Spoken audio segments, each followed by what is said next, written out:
1. Coffee grounds. While you never want to pour out leftover liquid coffee into your soil or plants due to its acidity, coffee grounds aren't acidic and are outstanding for raising the nitrogen level in the soil, which is why so many gardeners have been using it for many years now. The grounds contain a large amount of nitrogen and can help your plants grow faster, whether it's tomatoes or grass. They also contain potassium and phosphorus, which means the grounds offer all three of the essential ingredients for fertilizer. 2. Banana skins.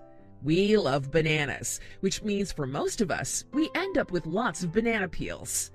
These are great for putting to use in your garden soil, as they make one of the best fertilizers around, as they're high in calcium, phosphorus, and potassium, as well as a host of other minerals that are essential to the soil's health.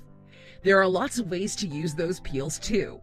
For example, you can chop them up into about 1/4 inch pieces, which triggers the composting process and releases some of the beneficial vitamins and minerals in them. Then, add them directly to the soil, burying them anywhere from just beneath the surface up to 4 inches down.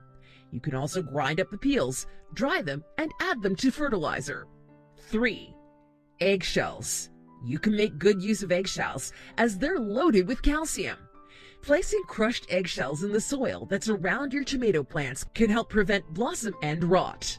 Sprinkle them around the base of plants to help keep those pesky snails and slugs away, and add them to your compost bin, as their lime content helps to reduce acidity. 3. Fish heads and other fish parts. You can grind up fish parts and make your own fertilizer. Another option is to bury chunks of fish at the root of your plants. If you do this, just be sure to bury it very deeply, as wildlife or dogs are likely to be very curious about that smell and could dig up your garden. 5. Ashes. Like many others who live in rural areas, you may have a burn pile where you dispose of things like old trimmed branches, storm debris, and so on. While you don't want to put it in your compost pile, it can be used in your garden soil, as it has a high alkaline content, as well as trace amounts of potassium and calcium to help encourage blooms.